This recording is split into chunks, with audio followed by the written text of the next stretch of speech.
Hi, everybody. Morning. So this morning we're live from St. Dominic. Say hi, guys. Hi. So feel free to write anything you want in the chat box. We can see it coming up here. If you have questions throughout the whole session, feel free to write it. Or if you just want to say hi, let us know you're here. That's great. We can kind of see in the top corner who's logging on and off, and hopefully we won't have any technical problems today. If you do, send us an email. We'll try to work it out with you afterward. Yeah, and we're checking right now if you have any issues. So.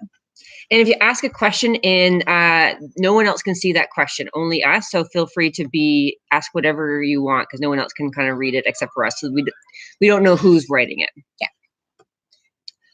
So we have our screen behind us, what we're talking about. So we know that it's a bit reversed for you guys. So we apologize for that. We haven't figured out. To figure out some more technical. I haven't figured that part out yet. Yeah. But so today, if I don't know if you guys know that October is Autism Awareness Month.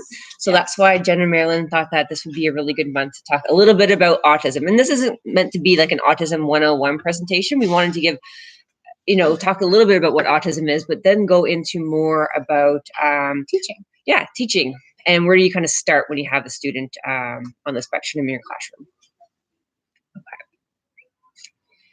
So since it is October Awareness Month, we wanted to give 5 fast facts about what autism is and what autism isn't. So autism is a neurological disorder, meaning that you have this at birth. It's not something that you acquire over time.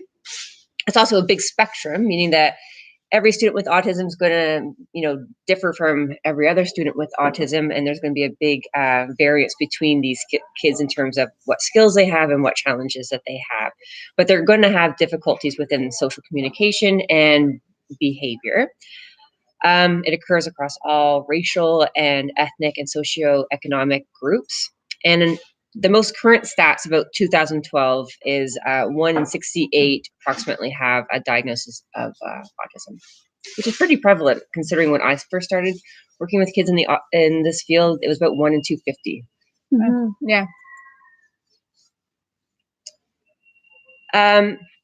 This is what you need to get a diagnosis of autism in the DSM, so the Diagnostic and Statistical Manual of Mental Health Disorders. But I find talking about these things not always really helpful. And we kind of have a general sense about what autism is based on these criteria. But the way I like to think about autism is more kind of as these kids have a lot of trouble with when things aren't predictable for them, or there's a whole bunch of new research coming out that's kind of labeling this. These kids have prediction errors or intolerance of uncertainty. So what that means is that a student with autism throughout their day, they have a certain way of thinking how things are going to go. So they might be really rigid, really black and white thinkers. And when you deviate from that, they become, you can see that they become a little bit more stressed out, a little bit more anxious. But it really comes back down to that difficulty when they don't know what's coming up. Mm-hmm. So, and sometimes we can see this in terms of their sensory sensitivities. So I don't know, do we talk about that later, or do you want to start talking about it here? I think now's the time. Yeah. Okay. Yeah. I'm just going to see what the next slide is. So we just went to a conference this week, and there were lots of discussion about sensory sensitivities. And this is new to the DSM, is that sometimes these kids have a hyper or hypo reactivity to sensory information. So what we always thought was that maybe that their sensory systems are kind of weaker, so that they have they become more stressed out, they're more sensitive. Yeah. But what the new research coming out is really suggesting is that it's not that they have more of a sensitivity, it's that they're making errors in prediction, meaning that if there's a loud noise, it's not the loud noise in and of itself that's bothersome, but the fact that they didn't know that loud noise was going to occur. So they didn't have control over that noise. So again, it's that uncertainty that's the problem. And you described that all of us have sensory behaviors, obviously, and things that affect us sensory-wise. However, we are able to look around the room and our minds automatically predict this information. So when I'm in the library, I assume there's books here, that there's people here, that there's chairs and there's tables, because my mind is able to predict this. However, if something changed, that's when my sensory input really kicks up and says, did you notice that you're in a library with no books? Right? And so that's when I start to process more. However, the research showed that kids on the spectrum, they're constantly processing these things a lot more because their prediction errors are often perceived as they overreact to their prediction errors, where I would say, there's no books. I wonder why. Whereas that might stress me out on if I was on the spectrum because I'm not able to process that prediction error as quickly, and therefore it causes external behaviors from it. So this is actually a huge change in the way we're looking at sensitivities to sound, to lights, to those kind of things, because we've always in the past perceived it as the student's brain not being able to understand it or process it.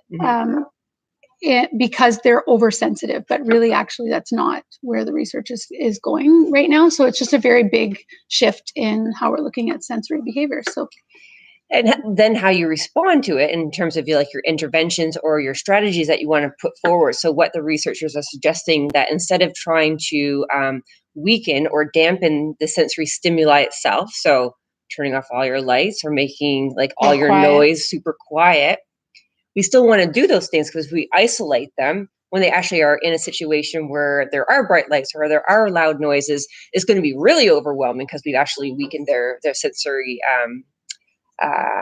reactivity, basically. And that we will also encourage their brains to look for those prediction errors more often. Whereas if they're constantly in a room with the similar lights, that will be their current prediction. And therefore, when they're in another room with those lights, they won't have a prediction error because they're predicting it. Whereas if we're sometimes dimming the lights and we're sometimes dimming the sounds, then they're going to be constantly in a prediction error because they're saying, well, sometimes there is a light and sometimes they're not, and I'm not really sure when to react. So by, you can still give them the tool. So if you have a student that appears to have a hyper reactivity to noise, you can give them the choice. Okay, do you want to wear headphones? Maybe it's not us putting that on them, but giving them that choice, so a bit of control over the situation. But the first thing we want to do is say, okay, yeah, we're going to the auditorium. It's going to be loud. It's going to be loud in there. And here's what you can do. You can wear your headphones if you want. You can ask to leave if you want. So giving them some strategies ahead of time. So making that walk, that time in the auditorium more predictable. Instead of just avoiding the auditorium, right? Which commonly happens. Like I worked with a little girl several years ago who, when we got her in center, her mom said, we don't expose her to any room that has ambient noise, like fans running or AC running. And I mean, can you imagine the limitations they had in their lives? Because she would, break down, she would cry, she would sometimes be flopping on the ground. It was very, very, very challenging. Sometimes she would be screaming. And so our first course of action wasn't to avoid those situations. It was to give her more predictability about them, give her options, give her some control, but definitely still put her in those situations because she has to learn how to cope. So, and that's the most important part too, is if you can prepare as much as possible, but your student that you're working with still might have become upset or stressed in those situations. So then how do we give them coping skills to deal with that stress or anxiety that they're feeling from that uncertainty? And what we want to make sure we're doing is providing them with all these strategies before the problem behavior happens. So we're helping them predict. Because they're having so many prediction errors, we're helping them predict what situations are going to be anxious and giving them the strategies ahead of time. Therefore, we don't actually cause problem behavior in the long run, because as we know, if we wait for the prediction error and there is an overreactivity and we react, we could cause that behavior to now be that reactivity every time, right? So we want to make sure we're not reinforcing that negative behavior as the reaction, that we're reinforcing the coping strategy as the reaction instead. And this actually makes me think about students in autism across all of the challenges that they might face, is that if you give them the expectations really clearly ahead of time, whether you're entering a social situation or a novel, situation in the community, it's all about that priming, that, giving them those expectations ahead of time. Not just for the sensory issues, but across their day, letting them know when a transition is coming up, letting them know when there's a change, because it all comes down to difficulties with uncertainty. If you try to get in their brain, it's that uncertainty of the world. So how can we make it more predictable for them? So now we're going to dispel some myths. We've been working really hard when we're out in schools with teams, when we're doing PD, when we're working with individuals, to really sort of set the record straight about some things about autism that we find are commonly misunderstood or commonly assumed based on the student's profile. For So one child they've been working. yeah, so Right. it is very common that if you have a history with one student with autism, then the next student you get, you make some assumptions based on that, and they really are so different. I think we've all worked with hundreds of students with autism, and sometimes there's a little bit of similarity, but really they're all so individual. So autism does not always equal no eye contact. I've heard this before. People say, well, they say that she has autism, but she's got great eye contact. So that can't be it, you know? And that's just not true. In fact, I would, in my personal experience, very few students I've worked with have no eye contact. None whatsoever. Yeah. Yeah. Like it's just, it's not, it's not as common, or it's not an assumed part of having autism. So, Yeah. And if they don't have eye contact, it's not something that we necessarily need to target as a skill to teach. So we've kind of, we're done with the look at me, you know, trying to increase eye contact. We kind of moved away from that because sometimes it can be a bit adversive. I heard an adult with autism speak once about sort of some early training he had at school about look at me, look at me, look at me before every instruction. And he overgeneralized that skill. So what happened was he went from looking a little bit odd and feeling a little bit odd because he wasn't ever looking at people to now I can't stop looking at you in your eyes with my eyes open. I can't look away.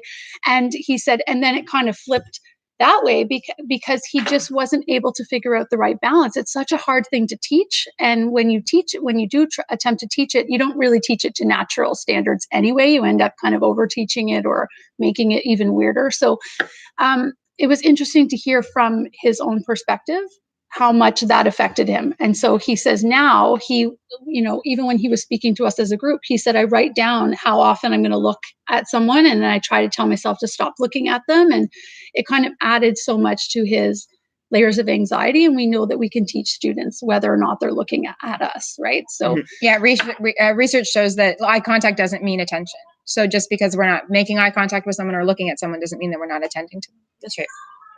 So the next one is autism does not always equal the fact that the student needs visuals. So this is a common thing that we see in classrooms when you feel like you've got a student coming with autism, you feel the need to prepare in some way for that student. So oftentimes what that looks like is putting visuals up in the classroom, visual schedules, visuals on items, you know, like the marker bin, you put a picture of markers with the word markers. And the illusion is that's somehow going to help the student learn what markers are or understand when you say, go get the markers or something like that. And the reality is that those things need to be so specifically taught, and it takes a lot of energy and time to teach them properly. And sometimes that's just not what that student needs. So doing a very individual assessment of even if that student's psychological profile says that they're a visual learner, it does not necessarily mean they need visuals to be put up in their environment. A picture icon. Yeah, they don't necessarily need the picture. Like I would consider myself a visual learner means if you want to tell me how to fix something, show me how to fix it and I'll watch you first and then I'll try it. It doesn't necessarily mean I need pictures of the parts of the thing or of the steps. So because let's face it, if you've ever put IKEA furniture together, right? Does that direction help anyone? No, right? But what would help you is watching me put the shelf together and then replicating it, right? So if you are a visual, which is modeling, right? And that's the visuals we want to see more of is modeling and showing the expectation versus just picturing it, because picture that IKEA thing, right? Like every time you go to put a visual in, you're like, could I do an IKEA instruction right now? No? Okay, it's not going to help me, right? But showing me will help me. And sometimes visuals can be helpful if you've got the manpower to teach them properly. Yeah. And oftentimes we just don't find that to be the case. So because you have to start with one picture. So you have to be able to show one visual icon and the student teach that picture of circle time means that I walk to the circle time and sit down. So what also we know in research, especially with students with autism, is that they have a hard time with discrimination. So sometimes using a picture of like a board maker symbol of a certain icon is not even where that student is. Do they even know how to match? Do they even understand that this 2D symbol has any meaning to the real life circle time on the floor? Do we need an object? Is there something else? So there's a lot of thought that needs to go into using those pictures before we could ever think of that the student's going to understand what that visual is. And then sometimes we try to use them as a reactive strategy if our student's engaging in problem behavior. So Marilyn likes to use this example that I think you don't like, what don't you like, peas? Okay, so Marilyn doesn't like peas and I want her to eat her peas. Me showing her a picture of peas is not going to make her more likely to eat the peas. So just thinking about how, what's the purpose of the visual? So if we think about kind of that intolerance of uncertainty, sometimes visual can be a really great way to, like a visual schedule can be really nice to help with transitions if your students generally don't know what's coming up next or doesn't know how to follow the routine. But we do need to go back and teach each picture first individually. Thank you. Yeah. And assessing whether or not that they're going to actually understand what that picture is. I just read another article that showed that if you had let's say a banana, and you cut out the picture of banana, they understood that that was a banana, like a picture. But once you put the banana on, like, our 2x2 board maker symbols, once you had that extra information, they couldn't tell that was a banana anymore. So this is research from the autism field. So we're just trying to point out if you're using visuals, sometimes visuals can be really great, but we just need to make sure that we're assessing what is going to be the most useful. Yeah. And when we say teach one visual at a time means if you're teaching circle time first, until that student is looking at that picture and going to circle time 100% of the time without a problem behavior and without any additional prompts, no additional verbal prompts, no physical prompts, no gesture prompts, then you're ready to teach another visual. So that's what we mean by it's quite a process, and we've taught it to many students in the past, but more so in clinical environments where we've got the staffing to teach it to a level where the student really is using the visual instead of using all the other prompts and the visual. It's just more work for you to have that level of prompting. Don't make the assumptions like we can with typically developing kids. They get the picture right away at a really young age. By 2, they can see that that board maker symbol means what we think it means. But for your students with autism, that's not always the case. Right. And also remembering that visuals, when we're using them, are a prompt. So as any other prompt that you put in place, it has to be faded, and you have to have a plan to fade that. And visuals are harder to fade, and because it's a stimulus prompt, so we're decreasing the size of the picture until it's not there. And unless we have time to print 30 pictures of each and the size differences as they go away, it's going to be really difficult to prompt. So if they were just as likely to go to circle by you doing this, a lot easier to find out, and you didn't have to laminate and print all those pictures and save you that time, because we've heard about hours of home of laminating. We're like, oh no. With your gummed up scissors. Yeah. So in one of my assessment classes that I'm supporting this year, for example, I'm just teaching the staff how to be clearer in their instructions with clear follow through and clear reinforcement. So instead of gumming the process up with visuals and with all these other strategies, it's time for circle. Prompt from behind to circle. When he sits down, good job sitting at circle. And if you do that enough and you do that consistently, the student learns, when you say go to circle, it means go over there and sit down. So they learn it very quickly with consistency and with the routine of it versus all of these other symbols. So for example, what one of the staff members was doing was saying, it's circle time, and he would walk toward the door. So she would go, no, sweetheart, it's circle time. We're going to sing songs. And she was doing a lot of verbal prompting around why they were going to circle and the value of circle, showing him pictures of circle. And really in his brain, it's just, you tell me to go to circle and a lot of stuff happens. And sometimes I end up there and sometimes I don't. So we just cleaned up the actual teaching process, which is so much easier for them if they, are consistent with the use of it's time for circle, prompt, reinforce once he's there. So, yeah. And we're not saying the visuals are never appropriate. There are definitely times where a child needs a visual schedule or they need some sort of visual prompt. That's okay. But we want to make sure it's individual. So it's based on that individual and that they have that need. I think it was like our second school last year, our first year, we walked into a class and they said, okay, everybody go to circle. And all the kids went nicely to circle. And I was like, what are you bribing them with? This is amazing. Like, what's the reinforcer here, right? But then what I did see is one little boy redirected back to his visual schedule to go look at it and then go back to circle. And I went, he went to circle. That's what we wanted, right? We wanted him to go naturally with all his peers. And so sometimes they're put in place when they just don't need to be. So yeah, we can always think about that. Yeah. So the third one is autism does not always equal sensory function. So oftentimes we hear people say he flaps his hands because he has autism, or he covers his ears because he has autism, or he um, won't stop tapping the table because he has autism. And everybody sort of assumes that that's a sensory function. A lot of times, and I think if anyone's ever attended our functions of behavior, you'll remember us going over this extensively. Most often when we do a functional behavior assessment on behavior that people have assumed are a sensory function, it is not in fact a sensory function. It is usually for attention, escape, or tangible. And so that's sort of hard to that's a hard myth to dispel because it's a long-standing myth, especially among parents, among people who don't really they're not doing the behavioral aspect. Yeah, they're not really diving into the understanding the behavior. They're just saying, well, he has autism and that's why all these things are happening. So we always give the example for this where if a student is flapping his hands, and every time he flaps his hands, you come over to him and say, okay, sweetie, remember, like, let's put our hands down and go back to your work.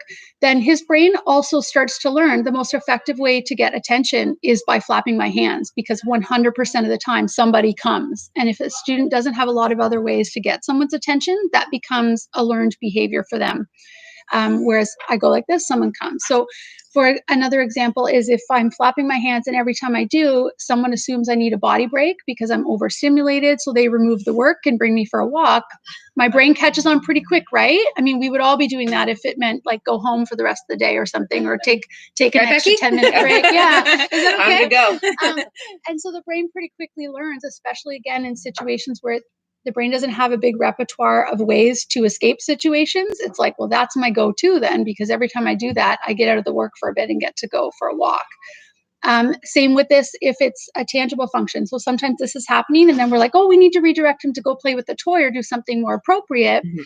And then again, this student doesn't have maybe a lot of language or a lot of different ways to say, I want to go play with the blocks, or can you take out the water table, or can you find something for me to do? I don't know what to do right now. And this just becomes a better way for him all of a sudden to get access to stuff. Whereas otherwise, if he didn't flap his hands, he wouldn't have been given access. So even if it was started as a sensory function, well-meaning adults in that child's life could have shaped that behavior. Now it's maintained by another function. So when we see kids at school age, that could be the case. Yeah, usually, especially by the time they're in school, 4 or 5 years old, it's a different function by now for sure. It might have started sensory, but pretty early on, it shaped in a different direction. So just keep that in mind with your kiddos. Okay, next we have no social motivation. So we often hear that they don't want to be around their peers, or they don't necessarily are motivated by being around peers or praise. And often what it is not the fact that they're not motivated by that, is that there's a skill deficit there. So, if we see problem behavior towards a peer, so maybe every time they're around a certain peer, they're pushing that peer, it's often a skill deficit, and that behavior of pushing is in their repertoire. So they're getting that attention, or possibly a tangible from that peer, but that's their only way to do so. So what it typically is that we need to teach them intensively those social skills. And I've been asked before, like, why do we need to teach that so intensively with our kids with autism? And it's because they're not learning through just osmosis, basically. Other peers around them learn social skills by watching. They're like, oh, look at what happened there. I'm going to go try that. They try it. They're reinforced by it. And then that's a behavior in their repertoire. Imitation, exactly. Mm-hmm. And when imitation skills are so low, they're not imitating, they're not observing their peers, and therefore they're not gaining those skills as quickly as their typical peers are. So what we have to do is often put them in situations, contrive social motivation, and then give them the skills and reinforce it for them. Yeah. So it doesn't mean he doesn't want friends. If he doesn't have friends, it doesn't mean he doesn't want to be around people just because he always walks the opposite direction of people. It just means he doesn't know how to do that properly, or he's not getting enough reinforcement from engaging in that. So he's just not going to do it.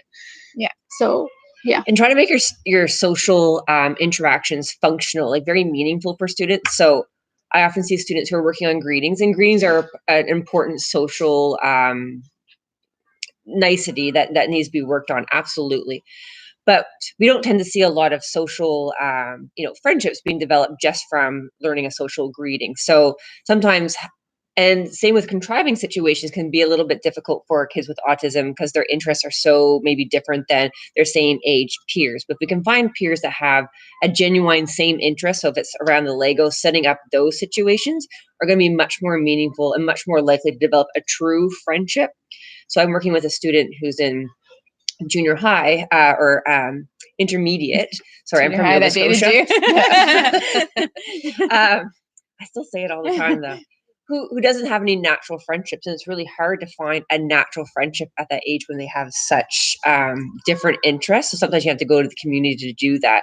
But think about what's going to be actually very meaningful for the student versus just surface level, getting someone to sit with them at recess. Try to think about who can actually develop a real friendship here.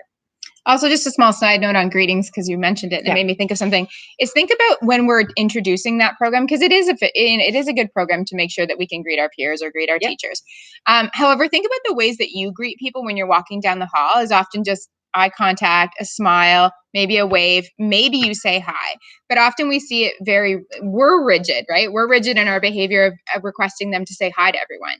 Whereas that's not natural that you walk down the hall and say hi to every single person. Even if someone says hi to you, you might just smile, and that is socially appropriate. So think about different responses that we're requiring for our kids, and whether they're actually naturalistic or whether we're just teaching them the rote. When someone says hi, I say hi.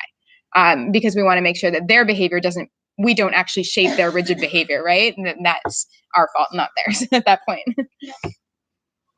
And the last one is an intellectual impairment. So, about 20 years ago, we used to think that the majority of individuals with autism actually did have an intellectual impairment or intellectual disability. And that's not the case anymore. So about 70% of individuals on the spectrum now actually are considered high functioning. And I use that in quotes. So in the literature, that means they have an IQ above 70.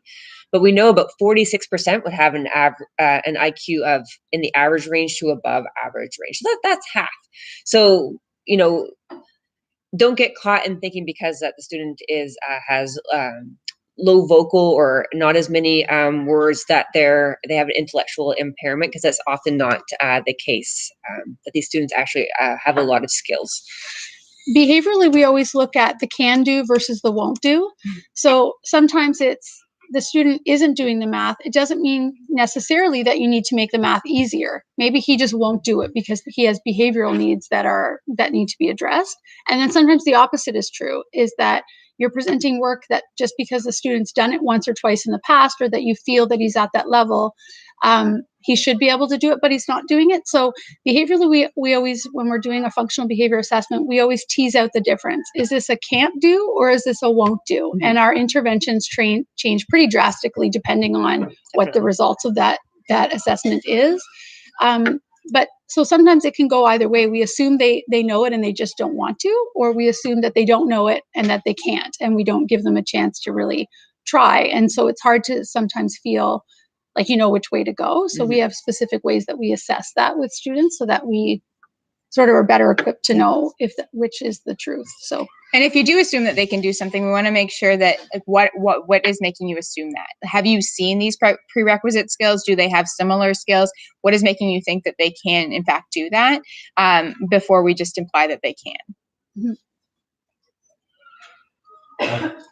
Okay, so basically what we've told you about is what autism isn't. And so because of what autism isn't, we want to make sure that it's not a blanket, right? Not blanket strategies, that every strategy we put in place is individual, right? It's the I in IEP. We heard that this weekend. I was like, oh, that's so cute. And so that just because a strategy worked for one child doesn't mean it'll work for all our kids. And so that we're making sure that every strategy we put in place is based on the function and based on that individual child. So like we said, visuals isn't for everyone, vocals isn't for everyone, play imitation isn't for everyone. There's lots of strategies that we hear are used, but they have to be individual to the child. I just want to say a quick shout out to Manon. Hi, I see your emails coming through. Thanks for joining us. She's saying we're looking good. Oh, good. Everything's going well. So far I haven't had anything with technical glitches coming in. So hopefully that's good. For the people that did come in later, because I'm looking at our numbers. So if you do have any questions, feel free to type them in. No one else can see who and what you're asking. So feel free to ask us questions and we can answer them live. And same with this audience. None of us can reach. No? Okay. None of you can get in. Okay. Oh, Okay. Feel free to raise your hand if you're comfortable to ask us questions. Oh no. Oh my goodness. Oh. Okay. Okay. So All how right. can you give them another way to ask questions then through the community? Yeah, I mean, so you can see us, but you can't ask questions. Is that what you're saying? Oh no, they can't even no. log. Okay, so if that's Gonna bring you happening to closer. anybody who's out there and you can't ask a question, feel free to comment on the Google Plus post with a question, and then I'll bring that up and make sure I can answer them live. I'm gonna reshare it on the Google Plus, so you might not be able to see me for a minute, just to see. I'll put a new link now that it's live to see if that is changing anything. We do have people watching, so something's going on, but okay, so I just shared the link on the Google Plus community again live so that we can see if it works now. Okay, great. Okay. Oh, I can see you and type things in. Someone can see us. Hi. Hi, Leanne. Hi, Leanne. Okay, good. Okay, so next we're going to talk about what are the priorities to teach a student with ASD. These are called critical communication skills, and these are what we call behavioral cusps. If a student knows how to do these things, all kinds of other learning opens up for them. So they're behavioral cusps in the brain, meaning that it's kind of sets them up for so much more juicy learning if they have these critical skills. So the first one is waiting. Okay, it seems easy, right? Waiting, yep. A lot of kids learn it through practice waiting when they're young, when they're toddlers, because of the prediction error in students with autism. They aren't the best waiters. And why is that happening? Because they can't predict when they're getting it back. Even if you said, "Don't worry, sweetheart, you can have it later." What does later mean? Okay, so you and I, if I said to you this morning, if you said, "I want my coffee," and I said no, you probably wouldn't start crying right away, because you know that you can get it at work, you can stop on the way. You might know to say, "Well, why can't I have it right now?" You might know what questions to ask, how to gain access to the information you seek about the waiting. How long do I have to wait? When are you making it? All these questions. For a lot of students with autism, they just hear the word wait, or they just hear the word no, and Uncertainty, right? It goes back to that intolerance, uncertainty. They don't know what that means. They have no idea when they're getting it. They have no idea under what conditions they need to get it. And it's just very confusing for them. So no might mean, or waiting might mean never to them. So it's a common skill deficit, and it's one of the very first skill acquisition programs that we would put in place is waiting. And what that might look like is, first we would do a trust exercise. We have videos on the Google Plus community that go into this more in depth, but I'll give you a quick rundown of what it looks like. So if I really love this iPad, and you want to teach me how to wait, I want to start with waiting with things that are highly preferred for a very short amount of time. And first, you're going to start with 1 second. So if I really love this iPad, Marilyn, I want you to be the teacher or the EA or the ECE, and teach me how to wait for it. I love how you're playing with your iPad. So the first thing I would probably try to do is I would show her that every time I come to you, I'm not going to take all your stuff, I promise you. Because what often happens is we set someone up with something independently, and I get it, you've got 30 plus kids in the class. But then when we do come over, it's to take this away and issue a demand. So is it really about removing the reinforcer, or is it about the actual demand that's going to come, right? But I might be, after I've tried that a few times and now she's comfortable with me approaching her, I'm going to say, "Hey, Jen, wait. I love how you are waiting." So it's going to be really quick. I'm just carrying that word wait with it left you for a second and then returning it for lack of problem behavior, because she just looked at me. There was no problem behavior for waiting. Bam, she got it returned to her. So I've now taught her, like, wait is not that bad. Look at how simple that was. So after she can tolerate that small little whoomp, whoomp, and that's seconds, right? After she can tolerate that, then we're going to start to expand. Can she tolerate me saying, "Hi, Jen, I love how you were waiting"? Now I took it away for a couple more seconds, said something to her, right? My wait also just might be like, "Hey, good waiting," right? So maybe I'm not actually saying anything, but what I'm not doing is I'm not issuing a demand. So I'm not putting additional work in there while she's learning to wait, because now it's, you also have to wait and you have to work. So that time's going to increase over time, how long I take it from her, and then eventually we can place some demands in that waiting phase. And so what this might look like, say you've got a kinder class and you've got a little guy who has a really hard time waiting, but guess what? We have to wait for 5 minutes in line to go somewhere. I would call the class to line up and call him last. As soon as he gets to the line, we need to wait. Oh, it's time to move. You have to strategically plan out waiting opportunities that are natural in your classroom, where he's going to wait the least amount of time and where you can tell him to wait and then reinforce him within seconds of him waiting. What that does in the brain is it says, I don't need to freak out, man. You told me to wait, but I got it right away. So waiting's not that bad. Waiting doesn't have to be a long time. Waiting doesn't mean forever. It means short amount of time and I get it back. And we expand that systematically as the student shows that they can handle it. So we would make like a mastery criteria. So, if he spends a whole day and I tell him to wait for 3 seconds multiple times throughout the day and he has no problem behavior, let's try 5 seconds tomorrow. And it doesn't have to be intensive 100 times a day. It just has to be enough for his brain to start saying the word wait doesn't mean you're taking all my stuff and that I'm never going to get it, or that I'm going to have to stand in this line and I can't predict when we're going to start moving.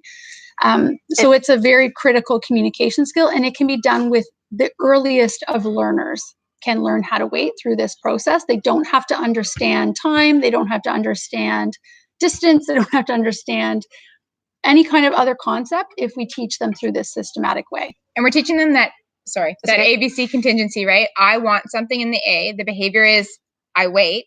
And the consequence is I can have my items back, right? So that's a natural contingency that they're going to learn, and we're going to contrive that multiple times, as she said, in line. It could even be when they put their hand up. Hey, great, wait. Yeah, sure. What did you have to say, right? It's really quick. It's a waiting opportunity. You could even have them wait for longer eventually at that opportunity too. Oh, wait, I'm going to have him talk first, and then we come back to him. So there's lots of situations where they wait all day, but sometimes it takes going through your day and writing out all the times that you actually have to wait and then contriving them around those situations. And think about what's developmentally appropriate amount of time for your student to have to wait. So we were having this conversation. Think about how often we wait or don't wait. So when I'm waiting in line, I might be waiting in line to get to the front of the line to get my tea, but I actually haven't waited because I pulled up my phone and I started like checking my Facebook and my email. So sometimes we expect kids, especially kids with autism, to have really good behavior and to wait a lot longer than what is actually typical for their developmental level. So not their chronological age, their developmental level. So yeah, picture your student in line. Usually when they're waiting in line, they're either reading something on the wall, or they're looking around, or they might be like whispering to a friend. Yeah, those are all things that they're doing while they're waiting. But you're right, our student with autism doesn't have the skills to read on the wall and look around the classroom and chat with a friend. So we're kind of expecting them to stand and just stand there. And that's just not oftentimes realistic. So sometimes we have to build in something for them to do while they're waiting. So sure. Wait, and you can hold on to this or put this little thing together or something like that. Right. So that it is more natural for them. And it's very similar to the greetings, right? We want to make sure that whatever we're teaching them, we're teaching it so it looks natural later on in their lives. So is it natural for you to just stand there and wait like this? I've never seen it in Starbucks, right? Never, right? So we want to make sure that whatever we're teaching in a natural way. Can I just check in? Did anyone who couldn't sign in are now able to? Still not? You are? Okay. You did? With the new link?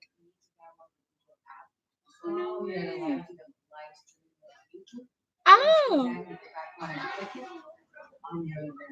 Okay. You want to say those rules? Well, I guess not for here. I was going to say it, but that's kind of silly because that means these people can't get on either. But what I will do is, can I talk to you after and I'll type that out? Okay, perfect. Thank you. Oh, good. Yeah, because we can let them know next time. Yeah, I wasn't aware of that. I guess we had the app because we tested it and it worked for us, but we must have already had the app, so it wasn't an issue. Yeah. So the next critical communication skill is tolerating no. We always have to teach waiting before we teach tolerating no, because we want students to understand that waiting means you're going to get it back versus tolerating no means you're not getting it at all. It's a much harder skill than waiting. So if you have a student that can't wait, they definitely can't tolerate no. And so you'd want to teach waiting first. But tolerating no is a really good one because obviously there are times we have to say no to students, and that's just kind of the way it is. That is life. And how you would teach this one if it was a skill acquisition program is first you would, number one, limit saying no unless you mean it. So don't say no in a situation where you really didn't care and you probably could have said yes. Like, just don't say no, because the more the student learns that no doesn't really mean no, the more they're really going to get confused when you're saying no. If no sometimes means I get it and sometimes no means I don't, then I'm not really learning what the word no stands for. Especially if the word no triggers a problem behavior, and then you end up kind of giving it to them anyway, then they're really not learning no. They're instead learning that a problem behavior is the way to fix you saying no. So how you would teach this one is, first, you would only ever say no, number one, when you mean it, and number two, when you have a highly preferred item to offer instead. So if Marilyn were to say to me, Jen, can I have a coffee? I would say, no, but I have tea, Coke, or ginger ale. Coke. Okay. And then she's like, okay, fine. I'll take my next highly preferred. Like, she's not as likely to engage in a problem behavior because I'm offering that to her. And this doesn't have to be all day long. You just have to sort of say to yourself, 3 times today, I'm going to try to find an opportunity where I'm going to say no to him, but I'm going to have highly preferreds that I'm going to offer instead. Once your student gets into the flow of like, okay, no isn't so bad. Why? Because good things can still happen when I'm told no. Because again, they don't have the skill to say, you told me no, I couldn't play a game with a friend right now because it's math class, but I can still see my friend later and I can play it late. Like, they don't have the skills to reason all that out and predict when they can do all that stuff, which is what typical students do have. So with tolerating no, the next step would look like you give an alternative, but it's not a highly preferred alternative. So Marilyn asked me for coffee. I say no, but you could have one later, which again is building in the waiting, which they've already learned because we've taught them waiting before we teach them tolerating no. Or you could draw for a bit, and that becomes your options. And then once they're really comfortable with sort of options to wait for the item or options for less preferred items, then it's no, not right now. And what Jen's saying, we want to make sure we never offer those options if there's a problem behavior. So we want to be like, no, but like it's immediately that we're offering that. So we already kind of know what other things we're willing to offer them. Because if we say no, they flop on the floor and then we say, but you can have, then that's going to teach the flop, right? So we want to make sure that we offer that alternative right away. So as soon as the student flops, the options are off the table. Yes. No more options for the no. It's just now you just got to ride it out because you told them no, and no is no, and we don't offer options. So that's a common thing that we see all the time when we're involved in cases, is that the student has inadvertently learned that problem behavior makes options available to them, whereas no problem behavior is like, if I said no, if you asked me right now, could I have the rest of the day off, and I say no, you would go, okay, well, I guess I can't. Like, but if you said, could I have the day off, the rest of the day off, and I said no, and you screamed and you cried, and I kind of said, but why don't you leave early? And why don't you come in late tomorrow? And why don't you take a 2-hour lunch? You're going to scream and cry in the future every time you're told no for a day off, right? Because, hey, I'm getting something offered to me, whereas I wasn't before. So we inadvertently reinforce more the not tolerating no than we do when they actually tolerate no. Tolerate no should get heavily reinforced for our students, because they just don't have all those other underlying skills yet. Okay. So giving up preferred items. Giving up preferred items is kind of the first step to the waiting process, I suppose. So it's about those trust exercises that Jen and I were talking about, and there is a video on there as well. But basically, it's making sure that every time that we're around the student, we're not taking something away. It is pairing. So the idea that you are paired with preferred items so that when you come to them, you will be accessing preferred items versus having them taken away from you. The giver of good things. Yes, that's a good saying. Yes, giver of good things. And so basically, once we build that contingency with our learners, that we learn, or our students, they learn that when I give something up to you, it's going to come back, because when you come to me, good things come. And so it's a trust thing. Giving up a reinforcer is a trust issue. It's that I don't understand or predict when this is going to come back, and I'm not sure that it ever is. So that's where you see a problem giving up reinforcers. So it is a process to teach that as well, but most of it comes from pairing and building that relationship with the child, that they trust that when you come to them, good things come, and if I take something, it will come back. And sometimes it's as easy as raiding their desk a little bit in the morning with, like, grab their favorite eraser and their favorite marker. When they come into their desk, go by and go, oh, hey, here's your marker, found on the floor last night. or, hey, here's your eraser, so that their brain's like, wait a minute, you're a giver. You're not a taker, you're a giver. So that when you do have to approach them later to say, the fidget spinner is a little bit too distracting, I'm going to have to take it. Their brain already is in like their ratio is, she's given me more today than she's taken. And that's kind of always how you want the ratio to be, not just every time you approach it's to remove things, right? So, and it's also a very natural skill. I know we keep going back to the natural, but it's building a friendship essentially, because if you had a friend who was always needing you all the time and they never were there for you, it's that similar relationship, right? The giver, not the taker. You want to be a friend. You want to go out for coffee and listen when they've had a bad day, but you also want them to do the same for you. So that's the relationship we're building with them, is you're not always the giver or you always are the giver and you're not always the taker. Mm-hmm. Do you want to model how to be a giver? Yeah. So if Marilyn's my student, and let's say, and again, I would make a database decision. So I would spend a day probably check marking on a piece of paper. How many times have I approached her to take something versus how many times did I approach her to give her something? I'm already going to probably start changing my behavior, knowing I'm taking data on myself, right? And it could just be on a sticky just for you. You don't have to tell anybody. You could just say how many times. And if you're being honest and not changing your behavior in the moment just for the data's sake, it's probably a lot more approach to redirect or give some instruction or give some help around something. Then the next day, all you need to do is say, okay, so in my sticky note yesterday, 8 times I had to go up to him to either remove something or redirect him away from something. And today I'm going to try 10 times, because I want the scale to be balanced, to be shifted. 10 times I'm going to go up to her. So it might be something like this. Hey, Marilyn, I like the way that you're writing on there. Did you need an extra eraser? Yeah. Okay, here you go. Or she could say no, but her brain's like, well, she's offering me stuff. Like, this woman's a giver, right? She's not so bad. I might walk by and, say her water bottle was over here. Like, here you go, sweetie.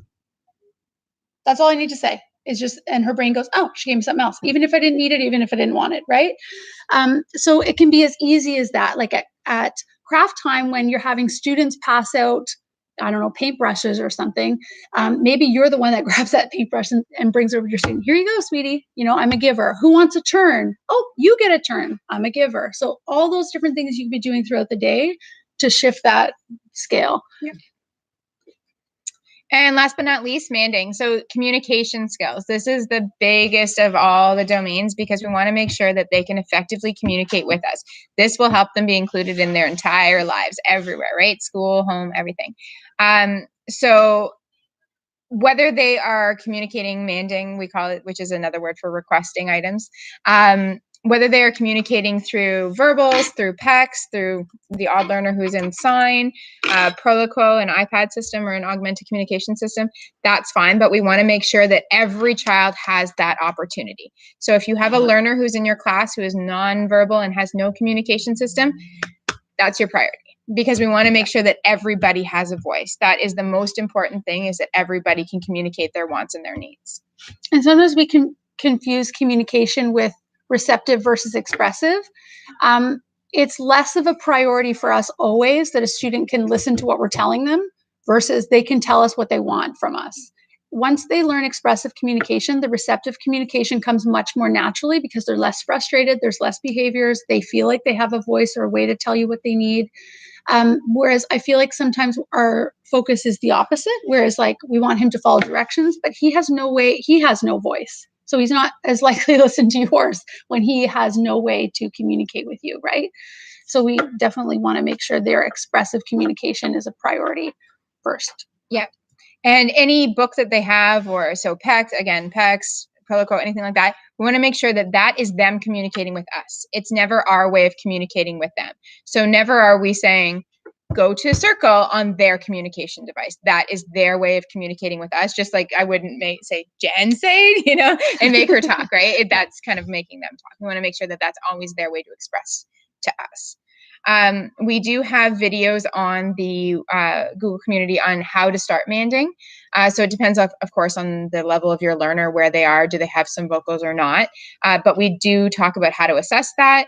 You can call in your behavior analyst, you can call your behavior consultant, you can call your SLP to help with this stuff if you need a system put in place and you're not sure of how to do that, because there are different processes that we would do to assess which type of communication system would be put in place. And you're always starting with what they're motivated by. So if they're motivated by bubbles or by food or by a Dora doll or whatever it is, that's what you're starting with. So we're not teaching them to request, bathroom or like, a pencil or, things that maybe aren't meaningful to them. We're just following totally their lead and what they want to work for or request.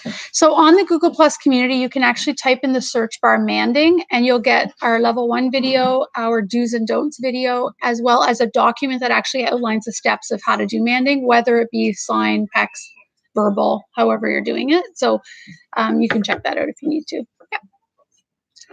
Are you plugging ABA? Yeah, we're going to plug our ABA training. So we have ABA training level 1, which is functions of behavior, which I know everyone here at the St. Dominic team has had. And so that was the training that we were doing last year and the year before, going into schools, doing that kind of training on what are the functions of behavior. This year, we've developed level 2 training, which is reducing problem behavior using ABA. So we really dive into how to change the A's and how to change the C's. And build your own little plan.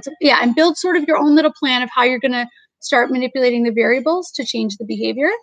And then level 3 pertains to these skills especially, which is teaching using ABA. So that level 3 workshop is a full day workshop, and it's very hands-on, very activity driven, and we go through the steps. We're going to cover how to teach all of these in depth, but we're also going to cover just general ABCs of teaching and learning, and how kind of reinforcement plays a big role in how and what we learn. Yeah.